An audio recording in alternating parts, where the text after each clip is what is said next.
Dans la pâleur d'un matin pluvieux, Londres se réveille sous un voile de brume et de silence, comme si la ville elle-même retenait son souffle. Un télégramme venu de l'autre bout du monde ouvre la porte à un mystère dont les échos traverseront mers et frontières. Et vous, d'où écoutez-vous cette histoire aujourd'hui? Quelle heure est-il chez vous, au moment où vous appuyez sur « Lecture » Dites-le moi en commentaire. Tendez l'oreille, car derrière chaque minute qui s'écoule se cache une vérité prête à surgir de l'ombre. Il pleuvait ce matin-là d'une pluie persistante et uniforme qui semblait avoir effacé jusqu'à la mémoire des couleurs. La rue entière baignait dans un gris sans relief, où les silhouettes des passants s'évanouissaient comme des ombres pressées. Je me tenais à la fenêtre de notre logis de Baker Street, songeant à la monotonie de cette saison, lorsqu'une brusque ouverture de porte me tira de ma rêverie. Holmes entra, le manteau encore trempé, et sans un mot vint se laisser tomber dans son fauteuil habituel. J'aperçus aussitôt qu'il tenait un papier chiffonné dans sa main fine et nerveuse, et l'éclat singulier de son regard me révéla qu'il s'agissait de plus qu'une simple correspondance ordinaire. Holmes déplia lentement le feuillet humide, et d'une voix dépourvue de toute inflexion me lut le message. Il provenait de l'ambassade britannique à Tokyo. Un marchand anglais, établi depuis peu à Yokohama, avait été retrouvé sans vie sur le quai, la poitrine traversée d'une blessure mystérieuse.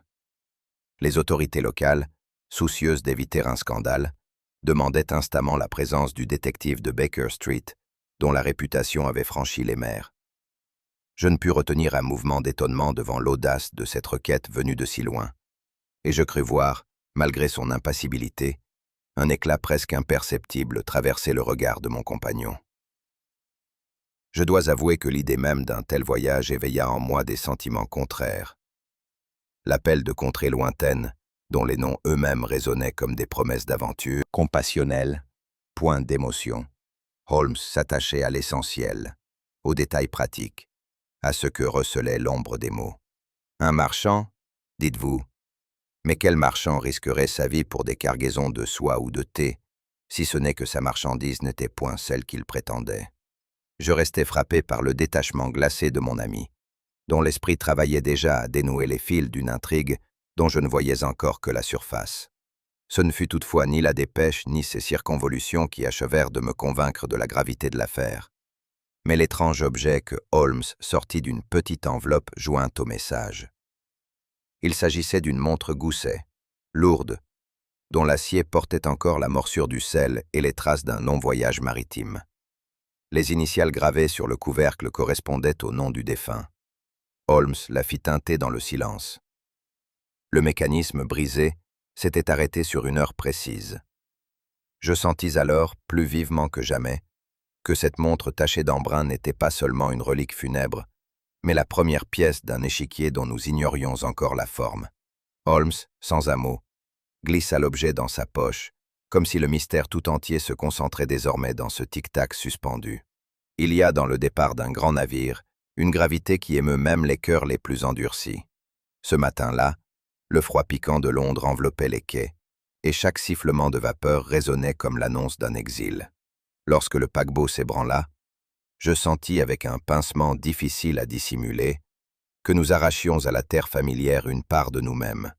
Les silhouettes des maisons s'éloignèrent dans la brume, et déjà la mer s'ouvrait devant nous, indifférente et implacable. À mes côtés, Holmes ne laissa paraître ni émotion ni regret. Il tenait les mains croisées derrière le dos, son regard fixé non sur l'horizon, mais sur les passagers qui, comme nous, entamaient cette longue traversée. Je me surpris bientôt à observer cette petite société flottante qui allait partager notre destinée pendant plusieurs semaines.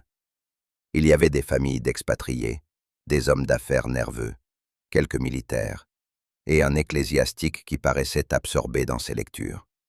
Holmes, de son côté, demeurait silencieux, mais je remarquai son œil parcourir la foule avec une acuité presque cruelle.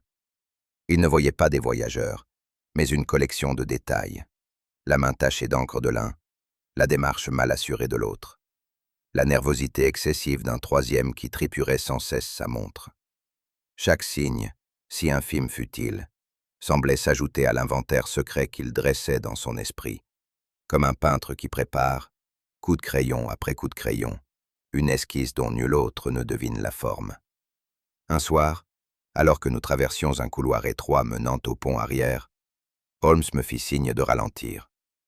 Deux voix, étouffées par le bois et le grondement du navire, parvenaient à nos oreilles. Elles parlaient en français, dans un murmure haletant. J'entendis distinctement les mots « document » et « témoin gênant ». Je frissonnais. Holmes, immobile, penchait la tête, attentif à la cadence plus qu'au contenu. Mais un craquement dans les planches fit taire brutalement la conversation, et lorsque nous parvâmes au tournant, il ne restait qu'un couloir désert balayé par les rafales. Holmes haussa les épaules. « Remarquez, Watson, dit-il d'un ton neutre, combien les langues étrangères ont l'art de se délier dès qu'elles croient l'oreille anglaise incapable de les saisir. » Je compris que ce fragment, si fugace fût-il, s'inscrivait déjà dans la trame d'une hypothèse naissante. La traversée poursuivait son cours monotone. Une nuit, incapable de trouver le sommeil, je rejoignis le pont. La mer, sous la clarté blafarde de la lune, s'étendait comme une étendue de métal, et chaque vague semblait porter les secrets d'hommes que je n'avais jamais vus. Je songeais à l'inconnu assassiné sur le quai lointain. Des tas se dissimulent derrière la silhouette d'un cadavre. Je demeurais pensif devant cette perspective. La mer n'était plus seulement un espace de voyage, mais l'antichambre d'une vérité dont l'ampleur me glaçait déjà. C'est au crépuscule que nous pénétrâmes dans la rade de Tokyo-Yokohama, et jamais je n'oublierai l'impression de mélancolie inquiète qui m'envahit alors. La mer, d'un gris pâle, exhalait une odeur d'algues et de sel âpre. Des voiles s'estompaient dans une brume épaisse où luisaient, çà et là, les lanternes rouges suspendues aux jonques et aux maisons de bois. Ce tableau, à la fois étranger et familier par l'écho des ports européens, jetait sur notre arrivée une gravité plus lourde que je n'aurais voulu l'avouer. Holmes, absorbé dans son mutisme, observait chaque détail comme si la brume elle-même eût contenu un indice. Je sentis que le mystère, jusqu'alors lointain et abstrait, prenait soudain corps dans cette atmosphère saturée d'ombre et de silence. Nous fûmes reçus à terre par l'inspecteur Tanaka, dont la tenue irréprochable contrastait avec la simplicité du port. Sa courtoisie était exemplaire, mais je discernais dans ses paroles une réserve prudente, comme si la présence de Holmes n'était pas accueillie sans arrière-pensée. Ses gestes précis, sa manière de s'incliner avant chaque réponse, exprimaient une méthode aussi rigoureuse que la nôtre, mais imprégnée d'une culture du détail différente. Holmes, d'un ton sec, formula quelques observations sur l'heure et les conditions de la découverte du corps. Tanaka écoutait attentivement, répondait avec concision, et je compris qu'il mesurait déjà l'acuité de mon compagnon, avec cette gravité silencieuse des hommes qui savent qu'un mot mal placé peut suffire à rompre une fragile entente. Guidés par Tanaka, nous atteignîmes un vaste entrepôt où l'air retenait encore les effluves de ballots entassés. Le sol du quai portait des empreintes brouillées par l'humidité, mais Holmes, agenouillé, les suivait avec l'œil du chasseur. Il releva une trace profonde. Interrompue sur une caisse renversée, Tanaka nous remit une feuille à demi détrempée, retrouvée non loin du cadavre. Elle portait, en anglais et en japonais mêlés, des fragments de phrases évoquant une rencontre prochaine. Le texte, haché par les déchirures volontaires, se refusait à livrer son sens. « Voyez, Watson, » dit Holmes, « combien le soin mis à détruire ce document dépasse le simple geste d'un assassin pressé. » Je palpais le papier, encore imprégné d'humidité, et pensais aux mains tremblantes qu'il avait froissées. La juxtaposition des langues suggérait un échange clandestin entre deux mondes, et je sentis qu'elle liait la victime à une intrigue plus vaste que celle d'un banal commerce. Le silence de Holmes, plus encore que ses paroles, me persuada qu'un fil essentiel de l'énigme venait de se tendre devant nous.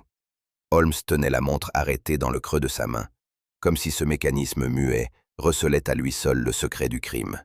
« Voyez, Watson, dit-il, l'aiguille demeure figée sur 11h47. Il exigea les registres de marée ainsi que le rapport de la ronde du port. Je le vis comparer, avec la minutie d'un comptable, l'heure supposée du décès à l'élévation de l'eau et au coup de cloche noté par les gardiens. Chaque chiffre, chaque détail insignifiant, trouvait sa place dans l'édifice invisible qu'il bâtissait déjà. « Il est des témoins incorruptibles, reprit-il d'un ton sec, les marées et les horloges. Nous tenons là une chronologie qui ne trompe pas. » J'eus le sentiment que la mort du marchand cessait d'être une ombre vague pour devenir un fait inscrit dans la trame implacable du temps. Peu après, l'inspecteur Tanaka nous amena un marin qu'il avait retrouvé titubant non loin d'une gargote.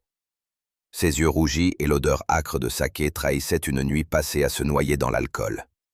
L'homme, jurant entre deux hoquets, affirma qu'il avait vu, sur le quai embrumé, une silhouette en kimono blanc se glisser entre les cordages. Il parlait d'un pas léger, d'une démarche presque spectrale. Une femme, oui. Elle errait là, avant qu'on racontât, en rappelant la prudence nécessaire à une enquête sérieuse. Les mythes sont tenaces, me dit-il avec une gravité teintée d'amertume. Holmes, lui, restait impassible, presque méprisant.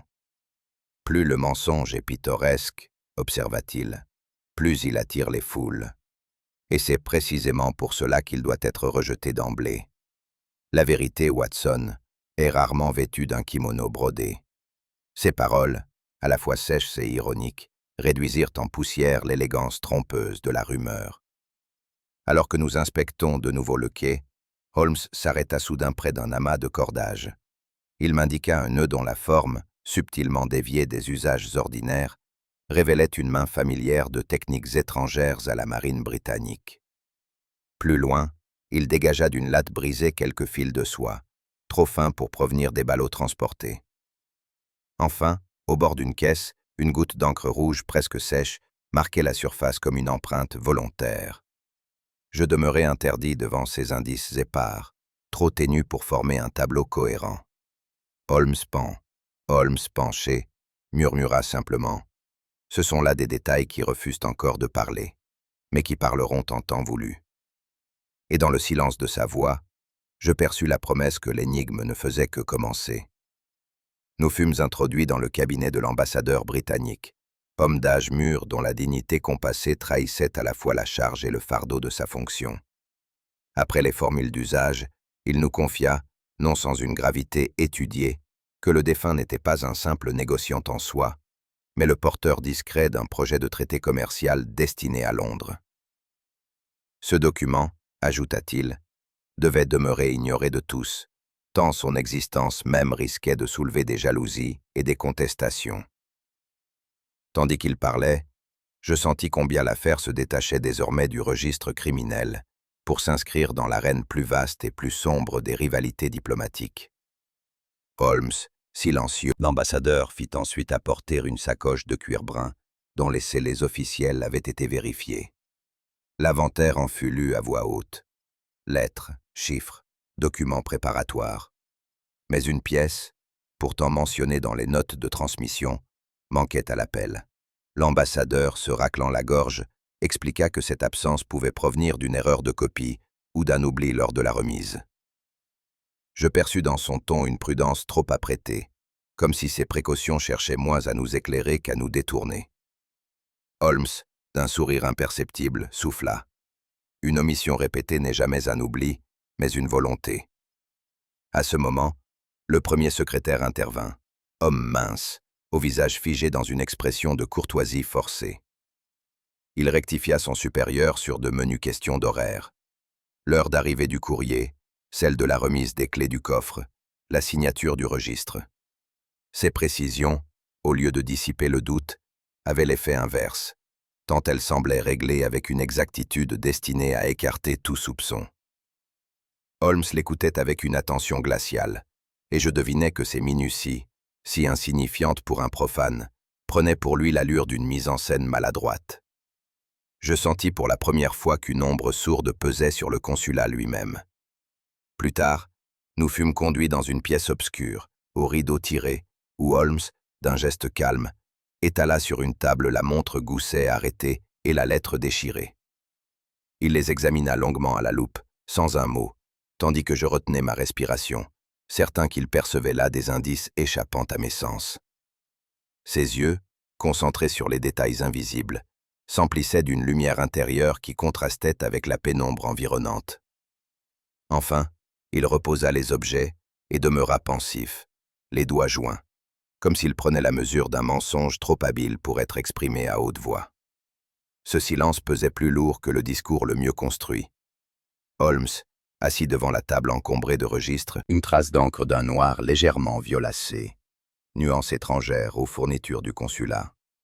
Plus loin, une goutte de cire rouge, craquelée, différait subtilement des scellés britanniques que l'on nous avait montrés. Plus mate, plus sombre, comme si elle provenait d'une réserve privée. Voilà, Watson, le genre de discordance que l'œil pressé néglige, mais qui révèle une main étrangère agissant sous couvert de protocole. Son ton, sec et précis, me frappa comme une gifle donnée au décor de respectabilité que le consulat s'efforçait d'ériger. Holmes s'assit, joignit les doigts et d'un souffle me confia. Cet homme, que l'on présente comme un marchand, n'était rien de tel. C'était un courtier en secret, offrant aux uns ce qu'il soutirait aux autres, marchandant les confidences comme d'autres la soient. J'éprouvai un frisson en songeant que la victime, déjà soupçonnée d'avidité, se trouvait désormais mêlée aux ombres de l'espionnage. Holmes n'ajouta rien, mais son regard froid m'indiqua qu'il refusait d'accorder au défunt l'absolution que la mort confère d'ordinaire. Lorsque Holmes demanda la liste des personnes ayant accès au coffre diplomatique, le silence qui suivit pesa lourdement. L'ambassadeur, après une hésitation, cita les noms attendus. Lui-même, le premier secrétaire, l'interprète, le courrier, l'attaché naval. Pourtant, je perçus une crispation infime dans l'assemblée, comme si le simple énoncé de ces titres éveillait une gêne tacite. Tanaka, témoin discret, fronça imperceptiblement les sourcils. Holmes, impassible, notait avec soin, et je sus qu'il avait discerné, derrière ces visages, l'ombre d'un mensonge partagé. Lorsque nous quittâmes enfin le consulat, Holmes demeura silencieux quelques pas, puis me dit « Souvenez-vous, Watson, que l'heure de 11h47 n'apparaît dans aucun récit. Elle est l'angle mort, et c'est là que réside la vérité. » Ses yeux demeuraient fixés sur une pensée invisible, et je compris que ses déductions dépassaient déjà les murs. Nous passâmes la soirée à parcourir les gargotes enfumées du port, où la chaleur du saké faisait vaciller les langues. Les visages hâlés des marins, éclairés par des lueurs tremblotantes, se prêtaient à la confidence avec cette prudence sournoise qui n'accorde qu'une moitié de vérité. Holmes, taciturne, me laissait interroger et noter, tandis qu'il se contentait d'observer les regards qui se détournaient ou s'attardaient trop longuement. À chaque table, j'entendais des bribes de rumeurs contradictoires. L'un parlait d'une querelle autour de dettes, un autre d'un échange secret sur le quai, tous se croisant et s'annulant comme des vagues confuses. J'en vins à ressentir que le port entier dissimulait une vérité trop lourde pour se laisser dire d'un seul souffle. De cabaret en cabaret, un même nom revenait avec insistance, celui d'un marin britannique que tous savaient nerveux et endetté. Certains le décrivaient comme un homme taciturne, d'autres comme prompt à la colère, mais toujours accablé par des créanciers. Sa disparition, survenue précisément la nuit du meurtre, semblait constituer un hasard trop commode pour ne pas éveiller la méfiance. Holmes, sans se départir de son calme, nota laconiquement « Voilà un coupable prêt à l'emploi, Watson. Les foules aiment les coupables sur mesure. » Le lendemain, nous suivîmes Holmes sur une berge vaseuse, où ses yeux exercés remarquèrent une file de pas irréguliers s'enfonçant dans la boue. Les empreintes, tantôt nettes, tantôt effacées par la marée, se dirigeaient vers une vieille jonque abandonnée. La coque, luisante encore d'embrun, laissait supposer une utilisation récente malgré son apparente décrépitude. La piste s'interrompait brusquement à la proue, comme si celui que nous suivions s'était évanoui dans l'air salin. Je demeurais frappé par ce silence inerte où l'eau et le bois semblaient s'être ligués pour absorber toute trace humaine. Près d'une bitte d'amarrage, Holmes s'accroupit et m'indiqua une tache infime de cire rouge, durcie sur une corde effilochée. Je crus d'abord à un détail sans valeur, mais il me fit remarquer que paroles, prononcées à voix basse, semblaient lourdes d'un secret dont il craignait encore les conséquences. Je sentis le poids croissant d'un réseau invisible, où les langues, les dettes et les documents s'entremêlaient en une toile serrée. Devant l'alignement des apparences, l'inspecteur Tanaka se déclara enclin à lancer la chasse aux marins. Tout semblait désigner l'homme disparu, son absence, ses dettes, sa querelle nocturne. Je ne pouvais m'empêcher de trouver cette conclusion satisfaisante dans sa simplicité. Holmes, au contraire, demeura de marbre. Un coupable trop évident, Watson, est rarement le vrai. Le crime préfère l'ombre à l'évidence. Ces paroles, dites avec une ironie sèche, suffirent à réfréner mon assentiment et à rappeler que les évidences sont parfois les masques les plus efficaces. Examinant de nouveau les amarres de la jonque, Holmes me fit remarquer un nœud particulier. Un nœud de batelier peu usité dans la marine anglaise, mais familier à d'autres traditions maritimes. Ce détail, insignifiant à mes yeux, prit sous son explication une importance capitale. Voyez, Watson, le langage des cordages est aussi clair que celui des alphabets. Nul marin britannique n'aurait songé à serrer ainsi son câble. Je fus frappé de constater que la vérité pouvait résider dans un simple entrelacement de fibres, comme si la mer elle-même gardait mémoire de la main qui l'avait nouée. Lorsque nous regagnâmes le quai, Holmes s'arrêta un instant et déclara d'un ton grave. L'absence de témoins n'indique pas la fuite d'un coupable effrayé, mais la volonté d'un metteur en scène habile. Ses yeux, d'un éclat glacé, semblaient sonder la brume comme pour y lire une écriture invisible. Quant à moi, je compris alors que nous n'étions pas seulement aux prises avec la disparition d'un marin endetté, mais avec une pièce savamment arrangée pour tromper la vigilance. Et dans ce silence du port, je perçus plus vivement encore que la vérité se dérobait à mesure que nous croyions la saisir. Il est des résidences qui reflètent si parfaitement la personnalité de leur maître que l'on croit d'apparence, pour ne pas receler quelque ombre. Sir Archibald Fenton nous accueillit avec une politesse distante, presque mécanique. Ses paroles, choisies avec soin, semblaient issues d'un protocole intérieur qu'il se refusait à rompre. Son regard, clair mais froid, se posa sur Holmes avec une intensité étudiée, comme s'il cherchait déjà à mesurer la pénétration de son futur interlocuteur. Ses gestes trahissaient l'habitude de manier des objets précieux, mais aussi une sorte de calcul permanent, comme si chaque mot et chaque mouvement faisaient partie d'une transaction invisible. Je sentis qu'il n'y avait en lui ni chaleur, ni spontanéité, seulement l'orgueil glacé de l'homme qui possède et se croit défini par ce qu'il accumule. Holmes, d'un ton neutre, répondit à ses civilités, mais je remarquai qu'il notait mentalement la moindre inflexion de cet étrange esthète.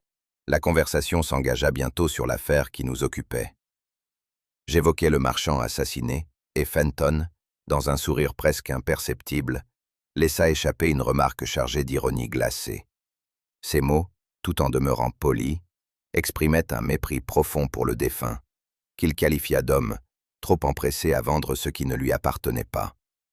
Le ton était feutré, mais l'acidité contenue suffisait à trahir un ressentiment soigneusement masqué. Holmes, qui s'était jusqu'alors contenté d'écouter, fit mine d'ajuster ses manchettes et répliqua d'une voix sèche. « Il est singulier, Sir Archibald, que l'on réserve si peu de charité à ceux que la mort a déjà jugés. » L'ombre d'un trouble passa dans les yeux du collectionneur, vite remplacée par une indifférence étudiée. Nos regards furent bientôt attirés par un carnet posé sur une table basse, dont la couverture de soie brodée rappelait, à s'y méprendre, la description de celui mentionné dans la lettre retrouvée sur le quai. Fenton, avec une désinvolture étudiée, prétendit qu'il s'agissait d'un simple objet de collection, acquis auprès d'un artisan local. Holmes l'ouvrit sans façon et parcourut quelques pages, couvertes de poèmes au caractère sinueux. J'y vis d'abord un simple exercice littéraire. Lecture murmurée, je perçus dans ces lignes prétendues lyriques des allusions trop concrètes pour être innocentes. Des lieux évoqués comme des métaphores, des dates masquées sous l'apparence de saisons, et des indications si précises qu'elles ressemblaient davantage à des instructions qu'à des vers. Ce que je croyais n'être qu'un caprice littéraire prenait, sous le regard de Holmes, l'allure d'un code où les rendez-vous nocturnes se dissimulaient derrière l'élégance trompeuse des strophes. Holmes s'arrêta sur une série de poèmes et me montra, d'un doigt impitoyable, les notations temporelles qu'ils contenaient. Observez, Watson. Chaque allusion à l'heure s'interrompt avant minuit. Et plus encore, jamais au-delà de 11h47. Ce chiffre, déjà gravé dans notre esprit par la montre figée du défunt, réapparaissait ici comme une frontière invisible. L'insistance du hasard me parut d'une étrangeté inquiétante. Holmes poursuivit d'une voix sèche. Ce n'est point une coïncidence, mais une volonté. L'assassin ou son complice connaissait cette limite, et le code s'y conforme. J'eus l'impression soudaine que la poésie elle-même s'alignait avec le mécanisme brisé de la montre, comme si la mort avait dicté son heure au langage. Ce rapprochement glaça ma réflexion et me fit sentir que nous approchions d'un terrain où l'artifice et le crime se confondaient. Lorsque Holmes, feignant l'innocence, interrogea Sir Archibald Fenton sur le sens de ces étranges concordances, celui-ci eut un sourire contraint. Il affirma d'un ton désinvolte qu'il ne s'agissait que de jeux littéraires, d'une mode prisée par certains cercles d'esthètes. Pourtant, sa main crispée sur l'accoudoir et l'éclair fugitif de son regard trahissaient une irritation mal contenue. Je remarquai qu'il éludait chaque question directe par une formule vague, préférant s'égarer dans des considérations générales sur la beauté des symboles. Holmes, implacable, le laissa parler, notant chacune de ses esquives avec ce calme glacial qui désarme. Lorsque nous quittâmes enfin la demeure de Fenton, Holmes ne dit mot. Tandis que nous regagnions la rue étroite bordée de lanternes, il sortit son carnet personnel et y traça quelques lignes rapides, sans m'expliquer leur contenu. Je le connaissais assez pour comprendre que son silence n'était pas indifférence, mais concentration. Le froissement du crayon sur le papier me parut presque solennel, comme si chaque mot jeté dans ce carnet fixait une pièce du puzzle invisible. J'éprouvais un mélange d'impatience et d'appréhension. Impatience de connaître l'hypothèse qui se formait déjà dans son esprit. Appréhension de découvrir quelle vérité, encore voilée, reliait une montre figée, un carnet de soie et les paroles glacées d'un collectionneur. Holmes, refermant brusquement son carnet, se contenta de glisser « Les heures, Watson, parlent un langage plus sûr que les hommes. » Je vis Holmes, ce soir-là, concentré comme rarement je l'avais observé, s'attacher à l'élaboration d'un stratagème dont chaque détail avait été pesé. Sans mots superflus, il prépara un faux document diplomatique, rédigé et scellé avec un art si convaincant qu'il eût abusé l'œil le plus exercé. Ce leurre devait être placé sur un quai discret du port, à l'endroit même où, selon lui, le véritable coupable serait irrésistiblement attiré. Je fus frappé par l'économie de geste avec laquelle il disposa ce piège. Aucune précipitation, aucun triomphe prématuré, mais l'application froide d'un esprit qui ne laissait rien au hasard. « Le mensonge attire le mensonge, Watson, » murmura-t-il. « C'est la seule monnaie que les fourbes ne se lassent jamais de reconnaître. » Lorsque nous prîmes position dans l'ombre, la nuit s'était déjà épaissie sur la rade. Le ressac des vagues heurtant les pieux du quai rythmait le silence d'une respiration lente et inquiétante. Par moments, un cri de mouette se perdait dans l'obscurité, aussitôt étouffé par le grondement lointain de la houle. Les cordages grinçaient, comme animés d'une vie sournoise, et le vent apportait l'odeur piquante des algues, mais densité insoutenable, comme si l'air lui-même conspirait à retarder le dénouement. C'était une attente oppressante, où le moindre craquement de bois me faisait sursauter, tandis que Holmes restait d'une constance de marbre.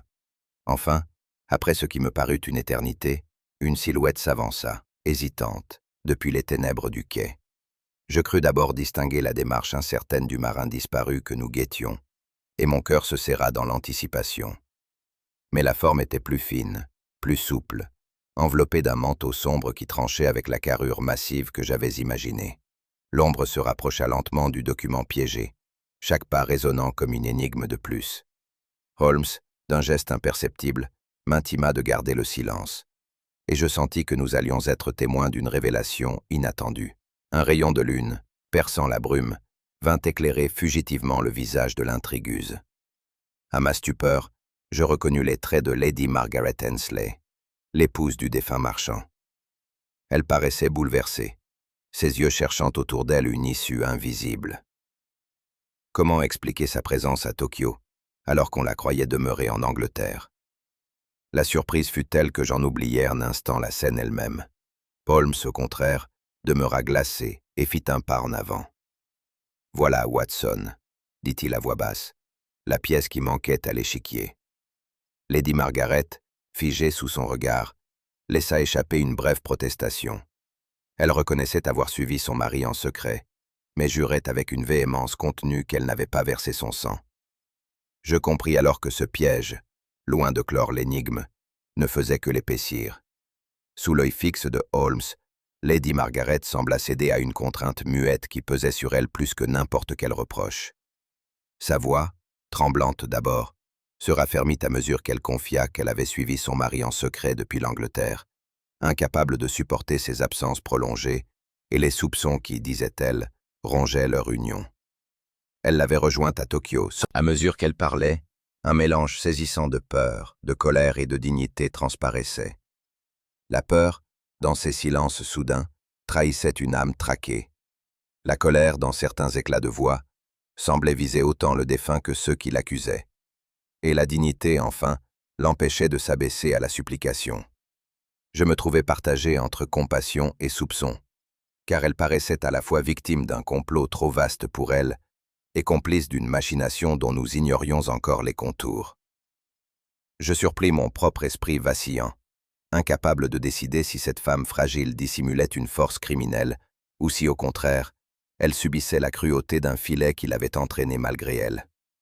Pendant que je me débattais intérieurement avec ces contradictions, Holmes, impassible, observait. Son regard, qui ne sillait pas, scrutait chaque inflexion de sa voix, chaque mouvement de ses mains, chaque hésitation dans son récit. Il ne prononça que quelques mots, à voix basse, pour moi seul. Observez, Watson, la logique d'une apparition qui semble absurde. Elle nous éclaire plus qu'elle ne s'accuse.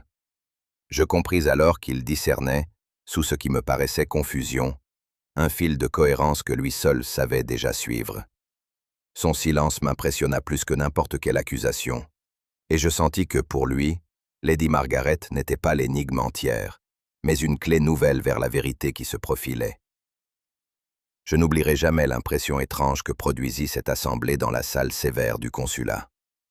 L'ambassadeur, roide et pâle, s'assit près du premier secrétaire, dont les lèvres minces semblaient retenir quelques rectifications encore à formuler. Lady Margaret, voilée d'une fatigue mélancolique, se tenait légèrement en retrait, tandis que Sir Archibald Fenton, immobile comme une statue, fixait Holmes avec un calme étudié. L'inspecteur Tanaka, fidèle à sa réserve, observait chacun d'un regard dont la politesse n'adoucissait pas la vigilance. Holmes, pour sa part, entra sans un mot et savait si bien le faire. Ce fut d'une voix calme, presque détachée, qu'il entama son exposé. « Messieurs, dames, il existe dans cette affaire un témoin incorruptible, le temps. » Il désigna la montre arrêtée et poursuivit. « À 11h47 exactement, la vie de l'homme s'éteignit et la mécanique s'interrompit. Ce chiffre n'est pas une conjecture, c'est une certitude. » Il marqua une pause, puis ajouta d'un ton glacial. « Tous vos récits, toutes vos précautions, toutes vos omissions devront désormais se mesurer à cette minute unique. C'est autour d'elle que s'effondrent les alibis et que se redresse la vérité. Je vis certains visages pâlir, d'autres se durcir, et je compris qu'ils venaient d'imposer une borne infranchissable à leurs mensonges. Holmes déploya alors les registres qu'il avait compulsés. Horaire des marées, notes des rondes du port, rapport des cloches sonnées. D'une main méthodique, il rapprocha chacun de ces éléments de l'heure fatale. « Vous remarquerez, dit-il, que la marée basse correspond exactement à ce moment, et que les gardes relevaient leur poste quelques minutes avant. Il était donc impossible que la victime ait survécu jusqu'à la prétendue rencontre avec le marin disparu. Sa voix, sans hausser le ton, résonnait d'une autorité implacable. Je sentis dans l'air comme une secousse. Les alibis soigneusement échafaudés s'effondraient les uns après les autres, révélant l'abîme où devait bientôt surgir le véritable coupable. Holmes prit le carnet de soie brodé et le feuilleta avec une lenteur calculée. Sa voix, sèche et claire, rompit enfin le silence. Ces poèmes, messieurs, ne sont pas des effusions lyriques. Ce sont des rendez-vous cryptés. Les initiales, les lieux déguisés en métaphores, et surtout les heures soigneusement indiquées. Son doigt marqua une pause sur une page. Mais observez, toutes s'interrompent avant 11h47, comme si l'auteur savait que la vie de son partenaire ne dépasserait pas ce chiffre fatal. Je vis l'ambassadeur pâlir Et le premier secrétaire Holmes poursuivit d'un ton plus tranchant. Quant à la soi-disant femme en kimono blanc aperçue sur le quai, je n'y vois qu'un déguisement. Ses yeux se posèrent brièvement sur Tanaka. Cette silhouette n'était pas l'instrument d'une vengeance orientale, mais une mise en scène calculée. L'ombre féminine flottant dans la brume a suffi pour imposer aux esprits crédules l'idée commode d'une geisha meurtrière. C'était une fiction, une diversion, et elle a fonctionné, puisqu'elle détourna l'enquête vers une chimère. Je sentis la stupeur peser dans la salle, comme si chacun découvrait que ses propres soupçons n'avaient été qu'un piège soigneusement tissé. Holmes prit alors la lettre déchirée et le morceau de corde qu'il avait conservé. Ici, des fils de soie coincés entre les lattes du quai. Là, une trace de cire d'un rouge étranger au scellé britannique. Deux indices infimes, mais irrécusables. Ils démontrent qu'une main privée s'est introduite sous le couvert diplomatique. Le crime n'est pas le fruit du hasard ni d'une querelle de taverne. C'est une opération de trafic, exécutée par quelqu'un qui connaissait l'usage des sceaux et le maniement des cordages. Il reposa les objets comme un juge disposerait les preuves sur un banc. L'air se fit plus lourd encore, et je vis Lady Margaret porter la main à son cœur. Holmes tourna alors son regard vers Sir Archibald Fenton. Vous parliez du défunt avec un mépris que seule l'intimité justifie. Vous maniez ce carnet avec une aisance qui ne peut appartenir qu'à celui qui l'a fait rédiger. Et vos heures, Sir Archibald, se heurtent toutes à la borne infranchissable de 11h47. Vous saviez. Sa voix, basse mais ferme, me donna le frisson. Fenton demeura immobile, mais je crus apercevoir une crispation à la commissure de ses lèvres. Holmes, sans hausser le ton, venait de refermer sur lui l'étau de la logique, et je compris que nul détour ne pourrait le desserrer. Sous la pression de cette démonstration implacable, l'assurance glacée de Fenton se fissura. Ses traits, d'abord figés dans un calme hautain, se contractèrent défense et une geisha imaginaire. Le mot « assassin » résonna dans la salle comme une sentence. Personne n'osa répondre. Fenton demeura figé, tel un masque privé d'expression. Et je compris que sa chute était irrévocable. Holmes, refermant le carnet de soie, ajouta simplement « Les heures, messieurs, sont incorruptibles. Elles rendent toujours leur verdict. » Je frissonnais. La vérité, surgissant de la précision implacable du temps, venait d'abattre toutes les ombres. Le premier éclat du jour s'éleva sur Tokyo Harbour, répandant sur l'eau une lumière nacrée qui effaçait peu à peu les ombres de la nuit. Depuis le quai encore humide de brume, je contemplais les silhouettes des mâts, dressées comme des lignes immobiles contre le ciel naissant. La rumeur de la houle, plus douce qu'aux heures sombres, semblait apaiser la tension qui nous avait tenus éveillés. Je respirai longuement cet air chargé de sel et d'algues, et j'eus le sentiment d'assister à une sorte de réconciliation silencieuse entre la mer et le ciel, après les tumultes de notre enquête. Peu à peu, l'activité reprit sur la rade. Les bateliers s'affairaient à leurs embarcations, les cris étouffés des hommes accompagnaient le battement régulier des avirons, et des volutes de vapeur s'élevaient déjà des remorqueurs. Cette reprise ordinaire de la vie contrastait avec l'âpreté des heures que nous venions de traverser. Tandis que je regardais les gestes quotidiens se répéter comme ils le faisaient sans doute depuis des siècles, je pris conscience que notre enquête, si vive fût-elle pour nous, ne laisserait dans ce port qu'une trace discrète, vite effacée par la routine immuable du travail et du temps.